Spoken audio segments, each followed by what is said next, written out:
Hey guys, make sure to stay till the end. We'll talk about common mistake people make when replacing fuses, relays that can cost you quite a bit of money, guys, and waste of time as well. Stay with us, we'll explain what we're talking about.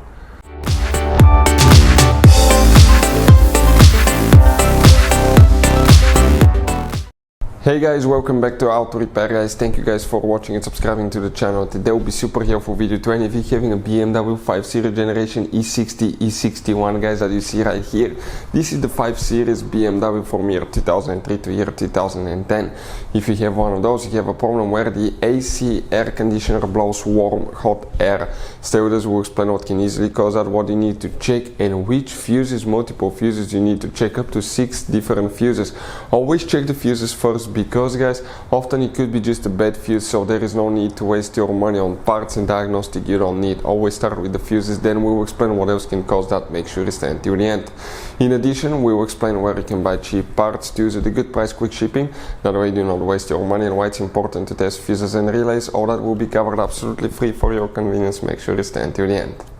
So before we start, let me tell you a little bit about us, guys. If you have BMW E60 E61, that generation 5 series, we'll be making a video about every possible fuse and relay. Why? To save you time and money. Let's say you're in the middle of nowhere, your fuel pump fuse blows out. What do you need to do? Okay, it takes forever to find where it's located. It's so complicated, you may have even multiple fuses, and all you have to do, come to our channel, search for it, and you'll be able to find that video, watch it, and in less than 2 minutes you replace the fuses, you're back on the road. Something else, guys, every single car we get here at the garage, we try to make, guys, at least 200 to 300 free repair videos. We take them completely apart, we show you guys how to fix pretty much anything, engines, transmissions. Why we do that? Because our mission in the shop is to save you money, guys. We have more than 11,000 videos on our channels that can save you quite a bit of money. Now, if you guys need to buy parts to use for your BMW or any car, we'll share the link in the description of the video below where you can get them from at a really good price, quick shipping. That way you do not waste your money. And if you need to buy cheap fuses, relays, anything for your BMW, links will be shared as well. So let's continue now. So what we have here specifically, we'll demonstrate on a 2008 BMW 5 Series, guys. First we'll explain about the fuses. Now, you guys have 3 different fuse boxes in this car. We'll be working in just 2 of them. One is on the passenger side. Open your glove box. Once you open the glove box compartment, right here on the back side, you have that rectangular cover that attaches with 2 turning knobs, one on the left, one on the right side. Turn them 90 degrees, remove that cover, and behind it you have a hidden fuse box, guys. Before we continue, let's explain now why it's important to test fuses and relays.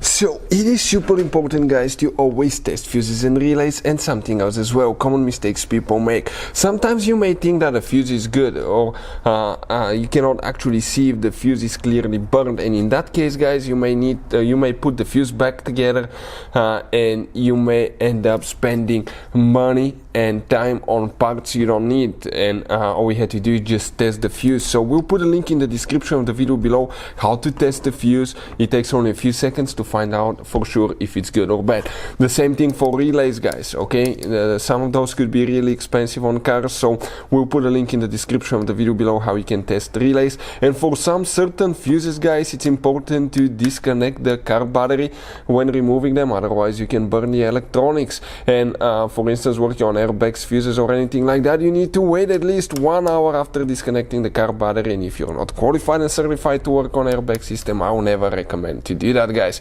But when disconnecting the car battery, guys, okay, common mistake people make, it's important to know which battery terminal you reconnect first. If you do it the wrong way, you can burn electronics modules. How we know about that? We burn before the traction control module on BMW that cost us $2,000, guys. So we'll put a link in the description of the video below which battery terminal to disconnect first. Check it out for your convenience. Here you will need to check 3 fuses, guys. The first fuse that you need to check is 1, 2, 3, fuse number 3.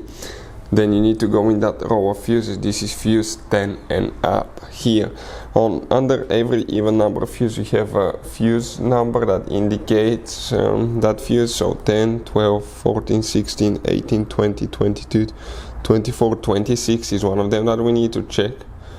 And then you may have fuse 30 as well. Then you have another fuse box in the trunk. Open the trunk on your BMW 5 Series. right here. You can see that cover will need to be removed, pull it out. Once it comes out, guys, okay, and behind it you have a fuse box that looks like this one for the pre-facelifted models or facelifted models like that one. Now here we'll need to check 3 more fuses. Fuse numbers you can see are listed underneath, guys. That makes it really convenient. We need to check fuse number 57, that big fuse right here. Fuse number 64 right there, and fuse number 89 right here. If you have the facelifted version, you will need to check fuse number 57, excuse me, 57, 64, after that will be 64, and 89 here. Now, what else can cause the AC air conditioner not to work? Now, one thing could be that most people will never think about that, guys. First, you need to check your Freon level. Make sure you have enough Freon in the system.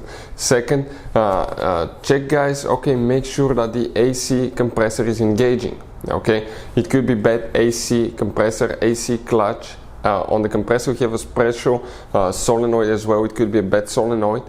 It could be, guys, pressure valve as well, the pressure sensor that detects how much Freon you have in the AC system. And if your AC works perfectly fine, but you still get hot air, warm air through the dash, it could be a bad blend door actuator. The blend door actuator is the one that mixes hot and cold air inside your car. It's a flap behind the dash that switches from hot to cold. So if you have a bad blend door actuator, you may start getting hot air even though the air conditioner is working perfectly fine. Other things, check, guys, radiator fan fuses, radiator fan relay, and test the radiator fan. If radiator fan does not work, most likely your AC will not work. Hopefully the video will be helpful. Thank you for watching. See you next time.